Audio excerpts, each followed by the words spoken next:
मोहब्बत कोई गुनाह नहीं है, मोहब्बत में जबरदस्ती जिना गुनाह है। मोहब्बत कोई बुरी चीज नहीं है। आपके बच्चे, आपकी बेटी, आपका बेटा, आपका भाई अगर आपको ये कह दें कि हमें फलां से मोहब्बत है और हमारा रिश्ता यहां करवा दो, ये कोई गुनाह नहीं कर रहा है वो कह के। ये जो तुम अड़े हुए हो कि हमारी बरादरी होनी चाहिए, हमारी नस्ल होनी चाहिए, हमारा ये होना चाहिए, ये अब तुम उसको गुनाह की तरकीब दे रहे हो। अब तुम उसको रास्ता बता रहे हो कि तुम बगावत के रास्ते पे चले जाओ। लेकिन उसने तो अपना तकाजा पूरा कर दिया कि अल्लाह और उसके रसूल के हुक्म के मुताबिक इजहार कर दिया कि मैं ये चाहता हूं, सामने वाला ये चाहता है, तो आप इसको मुकम्मल कर दीजिए। ये थोड़ी कहा शरीयत ने।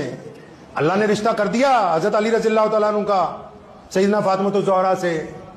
वो नबी के घर की बेटी हैं और मौला अली रज़ियल्लाहु तआला अन्हु की विलादत बैतुल्लाह में हुई है। वो अल्लाह के घर के बेटे हैं, अल्लाह के घर में उनकी विलादत हुई है। अल्लाह ने रिश्ता कर दिया, लेकिन फिर भी मोहम्मद सल्लल्लाहु अलैहि वसल्लम इस प्रोटोकॉल को पूरा करते हैं। जब रिश्ते की बात सामने आई, फरमाया रुक जाओ, पहले फातिमा को